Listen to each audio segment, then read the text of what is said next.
Hey guys, what's up? Monster Coach here, and today we're going to go over CLG versus TSM Game 1 of the North American Finals. We're going to go through a little bit of a pick ban analysis. We're going to talk about the good and the bad, and we're going to talk about some of the thoughts that should be had when you are trying to go through a draft phase and build a team comp. So let's get into it. First, CLG bans Azir. And Azir's a pretty solid ban against Bjergsen because Bjergsen's shown on plenty of occasions that he's a great Azir player. He makes a lot of plays going in and shuffling people back into his team, and he's just a solid, reliable wave clear and late game damage threat in Azir. And, you know, he's just really good on the champion, so it's good to take it away from him. Pobelter obviously wants to take it away, and he's perfectly fine with not having the option of playing Azir, so they go ahead and ban it. Kalista's a little bit of a weird ban. She's a really strong champion, but banning out AD carries is a little bit odd right now. There's a lot of different viable AD carries, so apparently Wild Turtle has been favoring the later game hyper carries lately. He's been playing a lot of Tristana and Jinx and things like that, so it seems like it's mostly he isn't planning on playing Kalista, and Double Lift is really good at it. Maybe he's had really good results in scrims with it, so they just ban it to take it away from Double Lift since they don't plan on playing it. Next up, CLG bans Maokai, which Maokai is a really good ban against Dyrus. It's one of his best champions. He's really reliable, strong frontline, and strong engage, and it also gives really good options for TP plays and TP home guard engages. It's one of Dyrus' best champions, so it's not really confusing or anything. Just take it away from him. On top of that, Zion also prefers to play more solo carry potential champions and more split push champions, so it's a pretty good ban. Next up, TSM bans Alistar, which is a good ban against Aphromoo because Aphromoo, often he's the guy on CLG who decides whether they should fight or not. Alistar is one of his best champions. He loves hard engaging for his team on that champion. He loves to be the guy that goes in first and have the rest of CLG follow up on his engage. So taking that away is really good. Alistar is one of the best tank supports that there is in the game right now, so it's just a really good ban against Aphromoo specifically, but a good ban in general. Then CLG bans Lulu, which is a really good ban against TSM because lately Bjergsen has been playing a lot of Lulu, and they've been putting the damage potential more on Wild Turtle, having Bjergsen play more of a supportive role while Wild Turtle deals most of the damage. So taking away Lulu takes away that option, and it also takes away the option of Dyrus playing Lulu as a top laner because Dyrus has played a lot of Lulu top, and it's one of his really good champions. So with a double ban, you know, taking away a champion from two of the enemy players is just a good ban. It's a good idea, so they go through that. The Ashe ban is a little bit weird from TSM. You have to imagine that in scrims or something, CLG has played Ashe comps, maybe pick comps or hard engage comps that are based around the Ashe. That's pretty much the only reason that I can see them banning out Ashe. I don't think that it's the best option for them. I think that the better idea would have been to ban out the Echo, and because Santorin doesn't really play Echo, you should ban out the Echo and then go for the Gragas, because Xmithie has shown that he is best when he's on frontline, engage, follow-up, or utility kind of junglers, and lately his best champions and most frequent champions have been Gragas and Echo. So if they had banned out the Echo and then tried to shoot for the Gragas, it probably would have forced CLG into first picking the Gragas, and then you would have been able to take Braum and your AD carry in your first rotation. So I think that would have been the better choice, but you never really know. I definitely don't like banning out Ashe. You know, obviously they had good results with it in scrims or something, so TSM felt the need to ban it, but I don't think it was the best choice.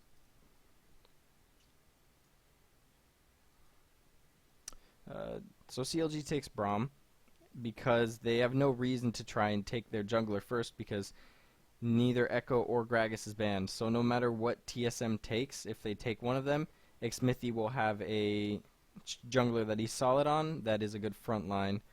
So they don't feel a need to take the jungler first, and they take Braum. This He shouldn't be showing Nidalee here. He should just be blank. It's really weird that he's hovering it, but it's not a big deal.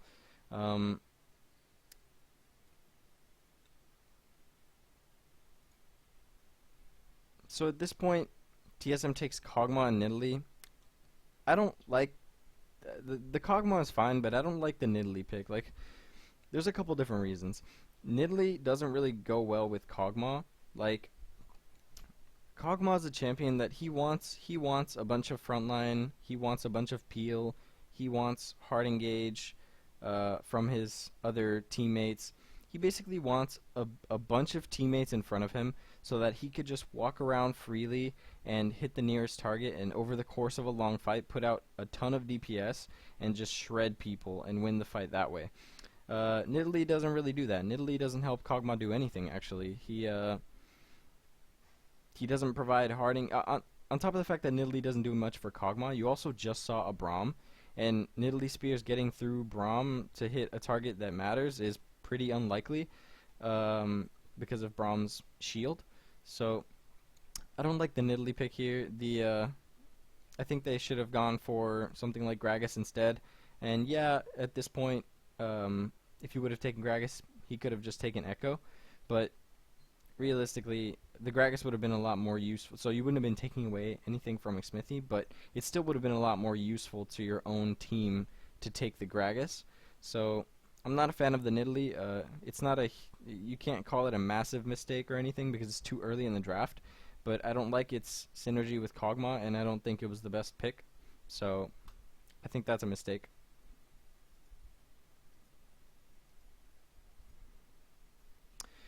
CLG picks up Gragas and Tristana. At this point, the Gragas is better than the Echo because of the fact that it's pretty apparent that they're going for the Yasuo here.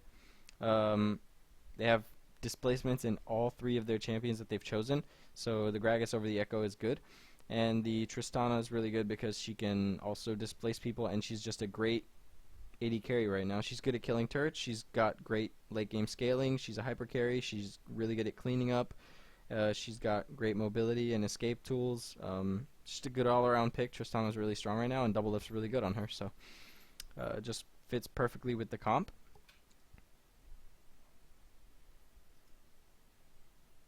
Now this is where TSM everything starts to go south here. These two picks are really bad with the rest of their champions. Just all of their champions don't really have any synergy. So let's talk about that for a second. Okay, so as far as the Gnar goes, Gnar is a fine pick, but the problem with Gnar in this team comp is that they're going to pick Janna, and they already picked Nidalee. So the last spot on the team is the mid laner. If you pick Gnar here, that leaves Gnar as the sole hard engage or engage function on your team. That also leaves Gnar as the sole frontline for your team. And Gnar is not a good champion to be the only engage and the only frontline champion on your team. He's not reliable enough. Like, you can't just run at people with a Gnar and engage when you want to. If Gnar is your only engage function, then you will never be able to pick a fight that you want. All you can ever do is react and hope to counter engage off of the enemy team jumping you. So the Gnar pick isn't bad, but in the case of this team comp and the other champions that they're picking, the Gnar is really bad. The Janna pick is the bigger problem, though. When you pick this Janna here, you have no indication at all that CLG's comp is going to want to dive and kill this Kog'Maw or anything like that. There's no indication that a Janna would be useful against these champions. These champions have indicated that they want to kill the front line of TSM's comp. So you could say, here's another thing. You could say that in scrims, CLG has played this Yasuo comp before, and so you could say TSM is expecting the Yasuo. But if you're expecting the Yasuo, picking the Gnar doesn't make sense because Yasuo counters the Gnar in lane. And if you're expecting the Yasuo, picking the Janna still doesn't make sense because Yasuo would be the only person on the enemy team that would be diving, and that's not enough of a reason to pick Janna. So, these two picks are just pretty bad. I think the Janna is the huge problem because if they would have chosen a role from their support, something like Annie, if they would have chosen something more hard engage oriented like Annie, they could have gone for some sort of comp where basically Annie flash Tibbers and Gnar following up with his ultimate to knock people into a wall was the goal and the dream. But because of this Janna pick, their whole team comp just has basically no synergy, and the Janna doesn't even really do anything against CLG. And one of the other bigger problems is that even if they're expecting the Yasuo, not only is picking the Gnar into the Yasuo bad if they're expecting it, but CLG isn't locked into picking Yasuo. Even if they're expecting the Yasuo and that's the reason that they pick the Janna, it's still not good because CLG doesn't have to pick Yasuo. They can pick any kind of champions that they want, and they would still be good with these three champions. These three champions are really versatile. They're really applicable to a lot of team comps. So the Yasuo isn't a necessity here. They can pick anything and just go for a typical 2-threat, 3 frontline comp, and then this Janna pick would be even more useless. So yeah, the Janna pick is just really, really bad for them, and it doesn't really make any sense. So CLG ends up picking Yasuo and Victor. Yasuo, obviously, we've talked about, has a lot of synergy with these three champions, and it has a really, really favorable matchup into Gnar in the laning phase. So it's a really good pick in this scenario because he gets free engages off of both of these champions' ultimates, the Tristana and the Gragas, and he also does really well in the lane against Gnar.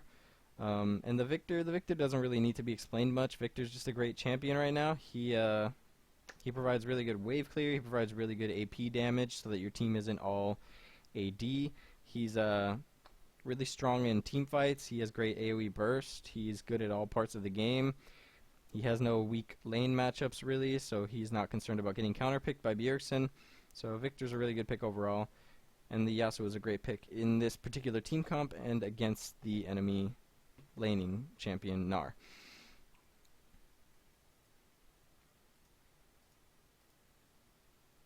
At this point, TSM picks Orianna for Bjergsen, and at that point in the draft, as the final pick, because of the rest of their champions, there wasn't really much of an option for them when it came to the last pick. They kind of had to pick Orianna because the Victor is taken, the Azir is banned, the Lulu is banned, and those are the 4 meta mid lane mages right now. Orianna is the 4th. So they're kind of forced into picking the Orianna here. Again, though, if they would have picked something else instead of the Janna, if they had picked an Annie, then it would have given them more flexibility with their mid lane pick. If they had picked an Annie here, they could have picked something like Ahri or something like Diana to basically play a different style of comp where the Annie would flash Tibbers onto someone and then the Ahri would charm and the Gnar would come in and they would try to just blow one person up immediately or try to make picks in that way. It would be the same with Diana. They could flash Tibbers hard engage and Diana and Gnar could follow up with their damage and their engage. It just the Orianna was the best pick at this point in the draft that they could have done. They could have even picked Orianna as well, even with the Annie. If they had picked Annie into the Gnar ultimate into a giant Orianna shockwave would be great. But the Janna pick really forces them into playing Orianna. There aren't really that many options, so can't really blame them for the Orianna pick at this point. So basically, what ends up happening with this team comp is that the only way they can win, because of the way that they drafted, is some kind of situation where basically Santorin gets a million ganks off and they have a massive early game advantage, and they have to depend on CLG misplaying, because even when TSM, even if Santorin got a ton of ganks off and they had a huge early game lead, because of their comp, they have no way to reliably choose to take fights when they're ahead. So CLG would just be able to stall it out until late game, and then they would win anyway based off of team comp. So TSM, this pick ban phase, the second that I saw these champions, I thought to myself, wow, this is going to be really, really hard for TSM to win, and it's going to take a lot of CLG playing badly for this comp to have a hope of even winning. Because if both teams play evenly, there's no way this comp will ever win. It's not going to happen. There's no win condition for this comp.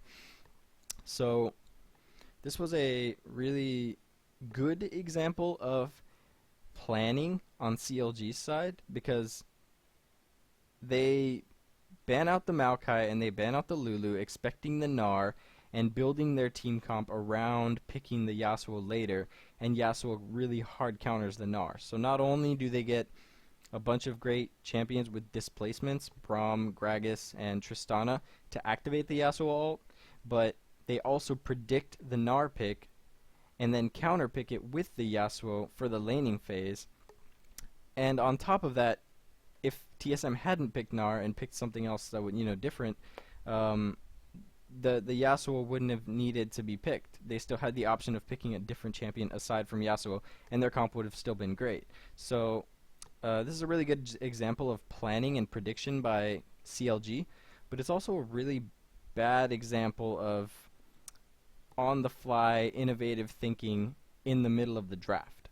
Like, this TSM, they didn't consider the synergies of their champions, and they didn't consider how are we actually going to start fights? How are we actually going to create a scenario where we can, even if we do get a lead, where we can win? Or how, they didn't really think out the way that their champions worked with each other, and that results in basically a Janna that is useless against the enemy team comp, and a Nidalee that is useless within the synergy of your own team comp, let alone being difficult to get spears through the Braum shield. So this is just a bad example of a team not having much on-the-fly or innovation thinking when it comes to the middle of the pick ban, and a really good example of planning and prediction on the side of CLG in pick ban. So that's about it, guys. That's all I can think of right now. Let me know if you liked it. I hope you guys enjoyed it. Hopefully I gave you guys a good idea or a better idea of some of the things that should be considered when you're going into a pick ban phase. Some of the things that need to be thought of when you're trying to build a team comp and when you're trying to deny a particular style of team comp from your opponent. So thanks a lot for watching, guys. Hope you enjoyed it, and I'll see you around next time.